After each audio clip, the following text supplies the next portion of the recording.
Lyca production Subaskaran தயாரிப்பில் super star Rajinikanth சிறப்பு தோற்றத்தில் லால் சலாம் பிப்ரவரி 9 முதல் திரையரங்குகளில். நினைவில் நிற்கும் திருமணப்பட்டு விவாஹா தி சென்னை சில்க்ஸ். ஒரு லவ்வரா இருக்கிறது எவ்வளவு டஃப். பிப்ரவரி 9 அன்னைக்கு இந்த படம் தியேட்டர்ல வெளியாகுது. நிச்சயமா நீங்க எல்லாரும் பார்த்து அதை தெரிஞ்சுக்கணும்னு ஆசைப்படுறேன். ஐயா, நான் வந்து சத்தியமா முடிவுரை கேட்கலையா, முன்னுரை கேட்டேன். பயங்கரமான சம்பவம்லாம் நடந்திருக்கு செட்ல. நடந்துச்சு.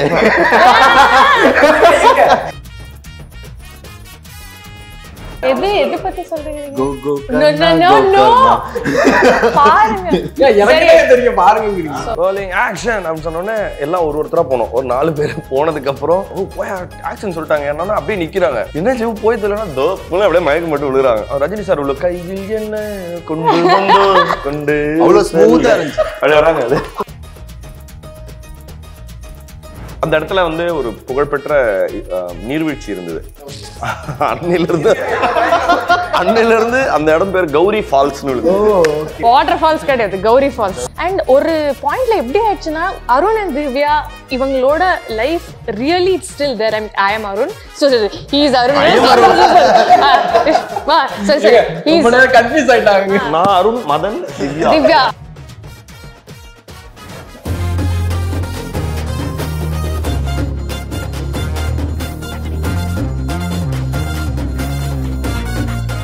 நக்கீரன் ஸ்டுடியோ வியூவர்ஸ்க்கு வணக்கம். நான் விஜய் ஹரிஹரசுதன். இன்னைக்கு நம்ம கூட லவ்வர் பட டீம் தான் இருக்கு. வணக்கம். வணக்கம். வணக்கம். ஒரு லவ்வரா இருக்கிறது எவ்வளவு டஃப். பிப்ரவரி 9 அன்னைக்கு இந்த படம் தியேட்டர்ல வெளியாகுது. நிச்சயமா நீங்க எல்லாரும் பார்த்து அதை தெரிஞ்சுக்கணும்னு ஆசைப்படுறோம்.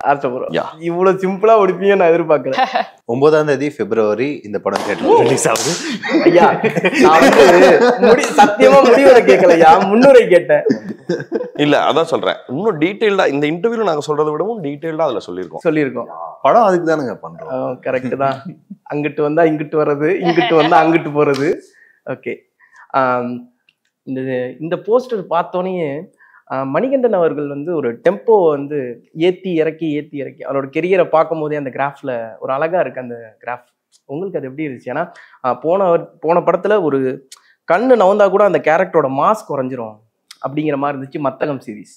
அதுக்கு முன்னாடி குட் நைட்ல பார்க்கும்போது இவ்வளோ இன்னசென்ட்டான ஒரு பையனா அப்படிங்கிற மாதிரி இருந்துச்சு. ஆனா லவ்வர்ல பார்க்கும்போது ஒரு தமிழ்ல ஒரு அர்ஜுன் ரெட்டி ஒரு ஃபீல்ல அப்படி இருந்துச்சுனே, அதனால சொல்றேன். ஒவ்வொரு தடவையும் நம்ம வந்து கூடுமான வரைக்கும் நம்ம முந்தைய ஒர்க்ஸ் மாதிரியான ரிமைண்ட் பண்ற மாதிரி ரிப்பீட் பண்ற மாதிரியான ஒர்க்கை பண்ணக்கூடாதுன்னு என்ன சொல்றது ஆசைப்படுறோம்.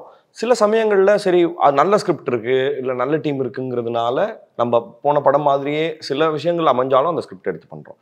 பட் இந்த வகையில் எனக்கு வந்து லாஸ்ட் ஒரு 3-4 ஃபிலிம்ஸாக வந்து வெவ்வேறு ஷேட்ஸில் இருக்கிற கேரக்டர்ஸும் சரி, அவங்க பேக்ட்ராப்பும் சரி, அந்த மாதிரி அமையறதுல எனக்கு பெரிய சந்தோஷம். கண்ணா அவர்களோட அவர் சூஸ் பண்ணி பண்ணுறதா இருக்கட்டும் ரொம்ப நல்லா இருந்துச்சு. ஏன்னா எல்சியூலேருந்து கொஞ்சம் மிஸ் ஆகி போயிட்டீங்க, அது வந்து கொஞ்சம் வருத்தமாக இருக்குது. அதில் மட்டும் உங்களை கொண்டுட்டாங்கன்னு நினைக்கிறேன். எப்படி இருக்கு இந்த ஜேர்னி? ரொம்ப சந்தோஷமா இருக்கு.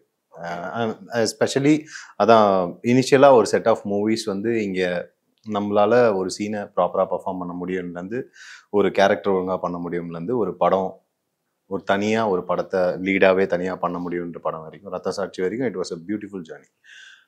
இதுக்கு முன்னாடி இருந்த படங்கள்ல எல்லாத்துலேயுமே ரொம்ப ரா இன்டென்ஸாக அப்படி போயிட்டு இருந்துச்சு. இந்த சைடு வந்து யாரும் பார்த்தது கிடையாது. ஸோ எனக்கு ஒரு விஷயம் தோணிகிட்டே இருந்துச்சு, ஏதாச்சும் ஜாலியாக ஒரு படம் பண்ணோம். லைக் நம்ம ஆக்சுவலாக நம்ம ஃப்ரெண்ட்ஸ் எல்லாருமே பார்க்குற சைடை வந்து ஒரு படத்தில் காட்டணும். நம்ம பார்க்குற விரும்புகிற சைடை வந்து நம்ம காட்டணும். ஸோ இது வரதை எடுத்து பண்ணுறதா இல்லை ஒரு ஸ்டாண்ட் எடுத்து நான் இந்த மாதிரி ரோல் தான் பண்ணணும்னு நினைக்கிறேன்றது. நிறைய படங்கள் அதனால பண்ணலை அப்படின்னு சொல்லி வெயிட் பண்ணி கரெக்டாக அந்த டைமில் வியாசனை கூப்பிட்டு இந்த படமும் நடந்துச்சு.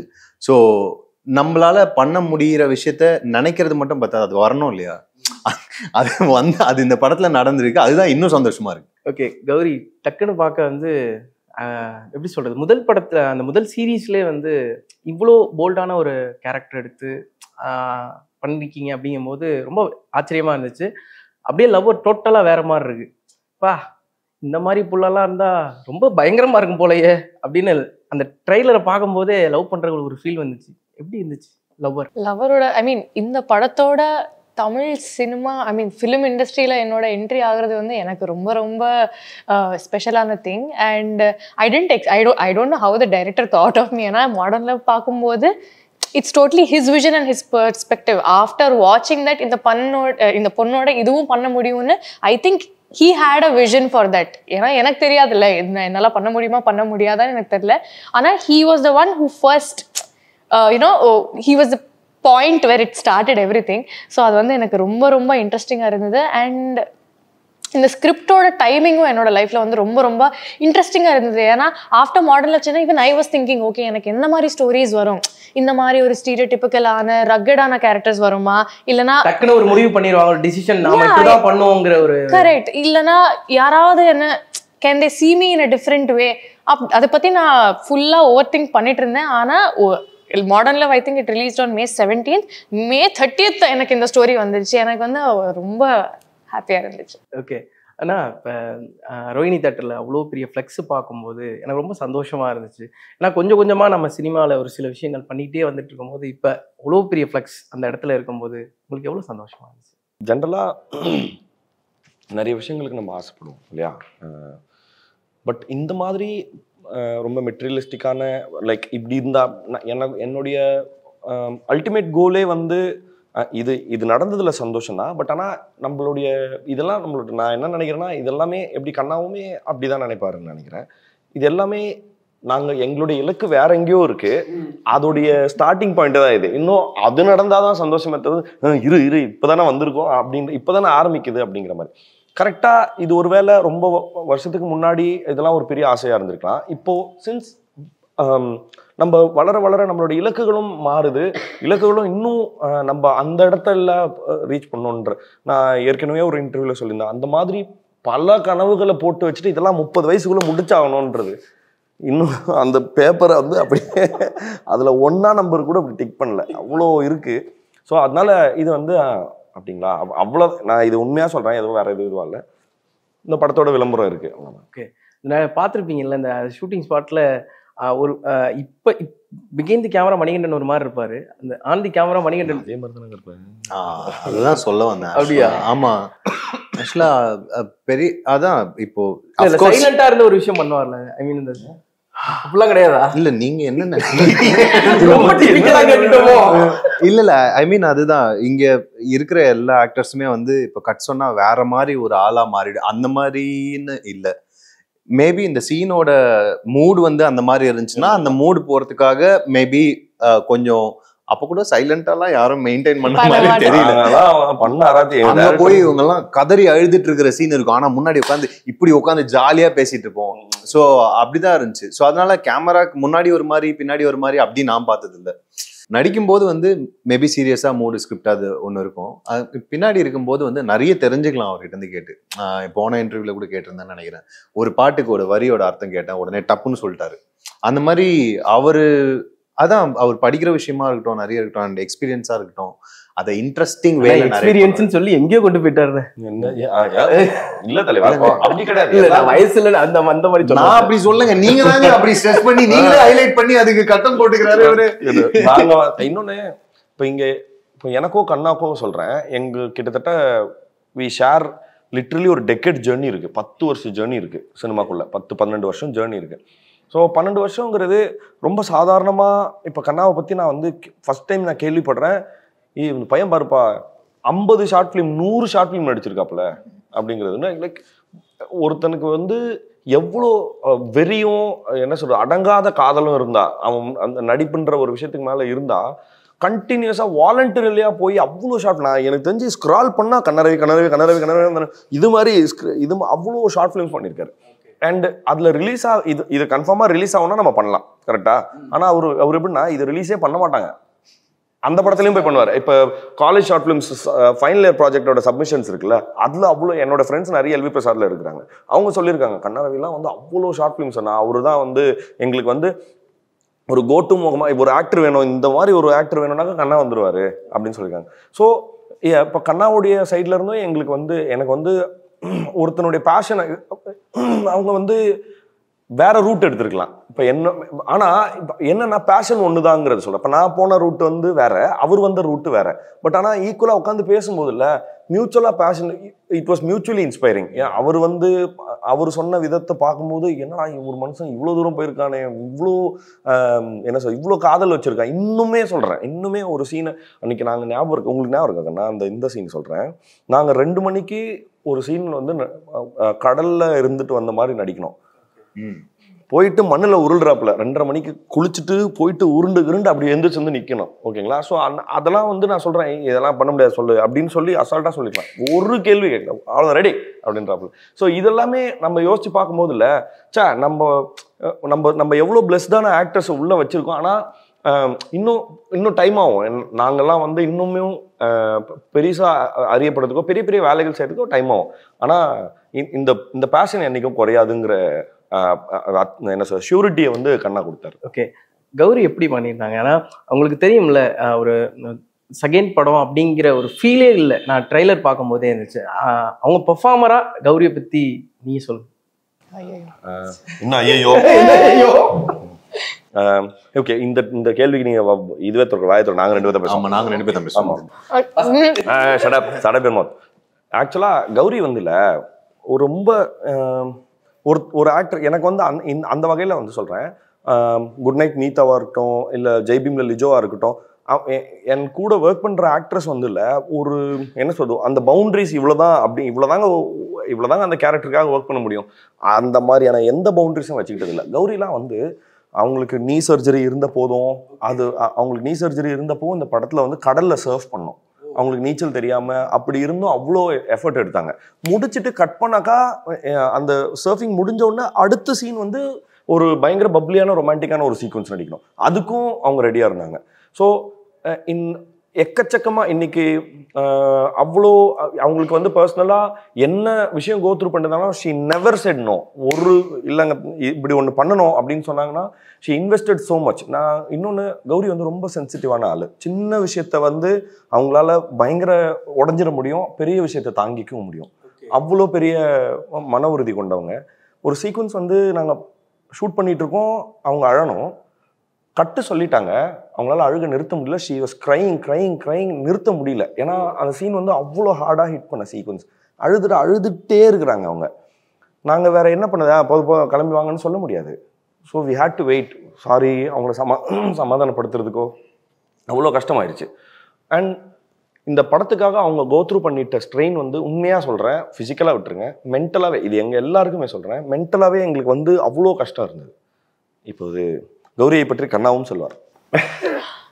எனக்கு அதான் ஃபர்ஸ்ட் ஆஃப் ஆல் இந்த ஸ்கிரிப்டை எடுத்து நடிக்கணும்னாலே வந்து பயங்கரமான ஒரு மெச்சூரிட்டி வேணும்.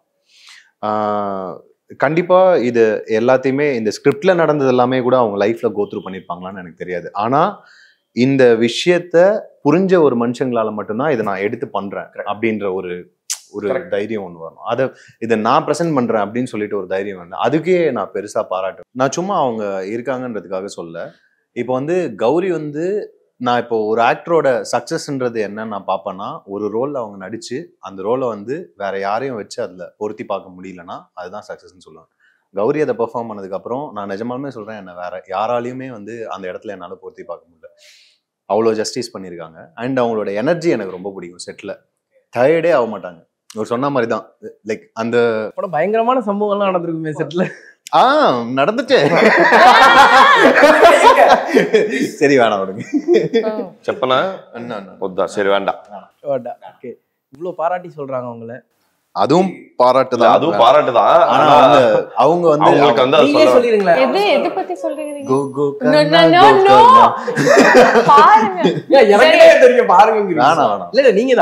காலையில டிஃபன் சாப்பிடாம இருந்தாங்க. டிஃபன் சாப்பிடாம 7 o'clock ஷார்ட் வச்சாங்க. கரெக்டா 7:30க்கு எல்லாரும் லைனா போனோம் ஒரு ட்ரெக்ல, மலை மேல ட்ரெக். கேமரா வேற எங்கேயோ இருக்கு. ரோலிங் ஆக்ஷன் அப்படின்னு சொன்னோடனே எல்லாம் ஒருத்தரா போனோம். ஒரு 4 பேர் போனதுக்கு அப்புறம் போயா அப்படி இவங்க முன்னாடி போயா ஆக்ஷன் சொல்லிட்டாங்க. என்னன்னா அப்படியே நிக்கிறாங்க. என்ன செய்வோம் போய் தெரியலன்னா அப்படியே மயக்கம் மட்டும் விழுறாங்க. நான் கேட்டேன், I was very very hungry. பிள்ளைக்கு சாப்பாடு கொடுக்காம கூட்டு இல்ல போயிருக்கீங்க. இல்ல Light, அப்படி light, இல்ல காலையில லைட் அந்த இருந்துச்சு சன்ரைஸ் ஷாட், சோ அதனால சீக்கிரம் போய் ஆகணும்ன்றதுனால நைட்டு லேட் ஷூட் போச்சு. நான் கூட வேற என்னமோ யோசிச்சுட்டு இருக்கீங்க. இதுதானா?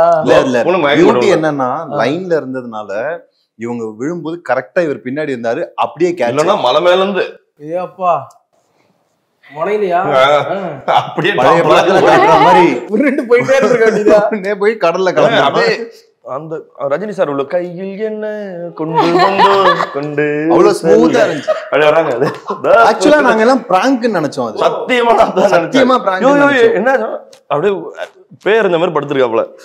அப்படிலாம் தண்ணி தெளிச்சு. ஓகே முடிஞ்சிச்சா? இருங்க, அவங்க அவங்க ஏதாவது சொல்லுங்க. நான் என்ன சொல்றேன் இப்போ? இல்ல உங்களை பத்தி இவ்வளவு சொல்லி இருக்காங்க. அந்த இடத்துல வந்து ஒரு புகழ்பெற்ற நீர்வீழ்ச்சி இருந்தது. அன்னில இருந்து அந்த இடம் பேர் கௌரி ஃபால்ஸ்னு ஓ விழுது. ஓகே. வாட்டர் ஃபால்ஸ் கிடையாது, கௌரி ஃபால்ஸ். ஆமா அங்கதானே விழுந்தீங்க. அப்புறம் அந்த பேர் தான் வைக்க முடியும். கௌரி ஃபால்ஸ். ஓகே. இப்ப தொடர்ந்து ஒரு 3வது வாட்டி ஷான் ரோடன் சார் கூட அந்த அந்த காம்போ வந்து ஒரு எப்படி சொல்றது, இது வந்து பிரிக்க முடியாத ஒரு காம்போ மாதிரி ஆயிடுச்சு. போன படத்துல போட்ட அந்த பாட்டு இப்ப வரைக்கும் கேரளா, ஆந்திரா, கர்நாடகான்னு மொழி தெரியாத எல்லாருமே செலிப்ரேட் பண்றாங்க. அதே மாதிரி இந்த படத்துல இருக்கும்னு நான் நினைக்கிறேன். இப்ப அந்த அந்த அந்த இணைய பத்தி சொல்லுங்க. ஷான் சார் வந்துல ஜென்ரலாவே ரொம்ப பாசிட்டிவான பர்சன். இந்த படத்தை பத்தி நாங்கள் இந்த படம் ஆரம்பிக்கிறதுக்கு முன்னாடி அந்த ஸ்கிரிப்டை படிச்சதுலேருந்தே அவர் வந்து பயங்கர எனர்ஜெட்டிக்காக அவர் எலக்ட்ரிக் கிட்டார் வச்சாக்கா ஒரு பிஜிஎம் வரலாம் அந்த மாதிரி ஆயிட்டாரு. தலைவா இது பயங்கரமா இருக்கும், தலைவா இது செம்மையா பண்றோம், தலைவா இந்த சாங்கை பாருங்க நான் பயங்கரமா பண்ண போறேன் அப்படி இப்படின்னு சொல்லி லைக் நிஜமா அவர் சொன்ன வார்த்தைக்கு அதுக்குண்டான நியாயமும் செஞ்சுட்டாரு. நாங்க குட் நைட் ஆரம்பிக்கும் போது அது ஏதோ சின்ன பசங்க முகம் தெரியாத ஒரு 4-5 சின்ன பசங்களை வச்சு ஒரு படம் பண்ற மாதிரி தான் இருந்தது. அன்லெஸ் அது ஷான் ரோல்டன் மியூசிக்கல்னு வந்த பிற்பாடு தான் இவங்க படம் பண்றாங்க பாடுறதே அக்செப்ட் பண்ணாங்க. நாங்காலிங்கிற ஒரு பாடல் தான் இந்த படத்தை குட் நைட்டுங்கிற படத்தை எல்லா ஊருக்கும் கொண்டு போய் சேர்த்துச்சு. ஸோ இன்னவே லவ்வருக்கும் அதே அளவுக்கு அவர் எந்த வகையிலும் டயர்ட் ஆகலை. ஒவ்வொரு தடவையும் தன்னை ரீடிஸ்கவர் பண்ணிட்டே இருக்காரு. இப்போ கொஞ்சம் இண்டஸ்ட்ரியிலேருந்து கொஞ்சம் பேர் ஃபோன் பண்ணாங்க, ஷான் மியூசிக் மாதிரியே தெரியலையே, ஷான் இதுக்கு முன்னாடி ரெகுலர் பண்ண பேட்டர்னில் இந்த மியூசிக் இல்லவே இல்லையே, ஒவ்வொரு தடவையும் ஒவ்வொரு பாட்டும் வெவ்வேறு மாதிரி இருக்குது, ஆப்பிள் கிரம்பிள் வேறு மாதிரி இருக்குது, தேன் சுடுற வேறு மாதிரி இருக்குது, விலகாதே வேறு மாதிரி இருக்குது அப்படின்னு அதுவும் வாடியன் ட்ரிப், இந்த மாதிரி ஒவ்வொரு சாங்கும். இந்த படம் முக்கியமாக நான் இது மட்டும் சொல்கிறேன், இந்த படம் மியூசிக் பண்ணுறது ரொம்ப கஷ்டம். ஏன்னா இந்த படத்தில் வந்து லைக் ஒரு எமோஷனை வச்சு போல ரொம்ப இதுக்கு முன்னாடி யூஸ்டு எமோஷன் கிடையாது. இப்போ காதல் தோல்வி சாங்ஸ் அப்படின்னாக்கா வந்துடும், இது காதல் தோல்வியும் இல்லை, ஓகேவா, இல்லை ரொம்ப பயங்கர ஹாப்பி லவ் சாங்னு ஒன்று அதுவும் இல்லை, மிஸ்ஸிங்கை பற்றின சாங்ஸ் இருக்குது. லைக் எல்லாமே மைக்ரோ சின்ன சின்ன எமோஷன்ஸை பற்றி இருக்கும்ல, அவன் என்கிட்ட பேச மாட்டேங்கிறா, இல்லை நான் கையை பிடிச்சாலே உதறி தள்ளுறா, இந்த மாதிரியான எமோஷன்ஸ்க்கு ஒரு சாங்கை மியூசிக்கில் கன்வே பண்ணுறது ரொம்ப கஷ்டம். பட் அந்த இன்ட்ரின்சிக்கான டீட்டெயிலை கூட ஒரு மியூசிக்கில் கொண்டு வந்து முயற்சி பண்ணலை, வெற்றி அடைஞ்சிட்டாருன்னே சொல்கிறேன். ஏன்னா அதை கேட்கும் போது எங்களால் கரெக்ட் அது ஃபீல் பண்ண முடியும். இந்த இதுலேருந்து உங்களுக்கு கேட்குறேன், இப்போ நிறைய எமோஷன்ஸை வந்து கேரி அவுட் பண்ணி போங்க. ஏன்னா நீங்கள் அழுக ஆரம்பிச்சுன்னா அழுதுகிட்டே இருப்பீங்கன்னு கூட சொன்னாங்க. என்ன மாதிரியான ஒரு எக்ஸ்பீரியன்ஸை கொடுத்துச்சு ஒரு ஆக்ட்ரஸ்க்காக, ஒரு நடிகனா நம்ம அப்படி வச்சுக்கோமே, அவங்களுக்கு வந்து ஒரு இடம் கிடச்சிச்சுன்னா அங்கே என்னென்ன தீனி இருக்குமோ எல்லாத்தையும் எடுத்து முடிஞ்ச அளவுக்கு நம்ம எவ்வளோ பர்ஃபார்ம் பண்ண முடியுமோ நம்ம பண்ணிடணும் அப்படின்னு நினைப்பாங்க. அந்த மாதிரி லவ்வர் உங்களுக்கு இருக்குன்னு நான் நினைக்கிறேன். So I think if I did any good job, I think it's just because of them and whatever environment they've created around me. ஏன்னா இப்போ நார்மலாக எங்கேயாவது you can't do everything like இப்படி பண்ண முடியாதுல்ல, அதுக்கு சில நிறைய ஃபேக்டர்ஸ் இருக்கும். நீங்கள் ஷூட் பண்ணுற இடம் இருக்கட்டும், டைரக்டர் இருக்கட்டும், சினிமாட்டோகிராஃபர் இருக்கட்டும், கோ ஆக்டர்ஸ் இருக்கட்டும், எல்லாரும் I think it's a very very collaborative thing. It's just I can't say like I am talented, I can just act like this and I can't act any lesser அப்படி என்னால் சொல்ல முடியாது. ஏன்னா ரொம்ப கொலாபரேட்டிவாக இருக்கும். See, இப்போ if you remember that sunset that we saw in Gowri ஃபால்ஸா? இல்லையா சரி இது வேற சன்செட் கதை ஞாபகம் வருது எனக்கு. இந்த கோகர்ணா இந்த போர்ஷன்ஸ்ல வந்து nature was kind of affecting whatever we were doing. Like நீங்க ஒரு பெரிய கடல்ல just 2 people are sitting and talking, அது எப்படி எஃபெக்ட் ஆகும் அது பார்த்தாலே எனக்கு ஒரு ஃபீல் வரும்ல. ஸோ அப்படி so everything was kind of adding helping to you know just be there. And ஒரு பாயிண்ட்ல எப்படி ஆயிடுச்சுன்னா அருண் அண்ட் திவ்யா இவங்களோட life really it's still there. I am Arun, so he is Arun, சரி ஹி இஸ் கன்ஃபியூஸ் ஆயிட்டாங்க. நான் Arun, Madan, Divya, he is Arun and Divya, he is Madan my best friend. இந்த மாதிரி ஒரு உலகம் உண்மையிலே இருக்கு அப்படிங்கிற ஃபீலிங் வந்துச்சு. ஏன்னா அப்படிங்கிற என்வாயன்மெண்ட் எங்களுக்கு கிரியேட் ஆயிடுச்சு. அந்த ஸ்டோரியும் அவ்வளோ ரியலாக இருந்துச்சு. ஸோ அதுல போறதுக்கு எனக்கு டெஃபினெட்லி கொஞ்சம் டைம் ஆயிடுச்சு. வெளில வர்றதுக்கு ரொம்ப ரொம்ப கஷ்டமாயிடுச்சு எல்லாருக்கும். ஏன்னா இன்னும் I think I didn't come out. So அதோட ஹேங் ஓவர் அப்படி ரொம்ப அழகான ஹேங் ஓவர் எனக்கு வந்து. எனக்கு ஒரு விஷயம் படிச்சுன்னா என்னன்னா, இந்த போஸ்ட் பார்க்கும்போது எனக்கு சேதுல வந்து அவர் கொண்டு போய் ஒரு டாக் அடிச்சு கொல்ல போக மாதிரி போவார்ல, அந்த எனக்கு என்னன்னு தெரியல, இந்த சிமிலரா அந்த ரெண்டு முகங்கள் ஒரே மாதிரி இருக்கிற மாதிரி எனக்கு ஒரு ஃபீலா இருந்துச்சு அந்த இடத்துல. இல்ல அந்த ஆட்டிடியூடா இருக்கட்டும், சியான் சாரோட அந்த இடத்துல ஒரு ஆட்டிடியூட் இருக்கும்ல, என்னோட காதலை நான் இப்படிதான் காட்டுவேன் அப்படிங்கிற ஒரு விஷயம் இருக்குல்ல, அது மாதிரியான ஒரு ஃபீல் எனக்கு கொடுத்துச்சுன்னு நான் சொல்றேன். அது சரியான ஃபீலான்னு தெரியல. ஒருவேளை உங்களுக்கு படம் பார்த்தீங்கன்னா இன்னும் புரியும் நினைக்கிறேன். மேபி இந்த பச்சை கலர் டோன் வந்து அந்த அசைலமுடைய டோனும் மேட்ச் ஆச்சு.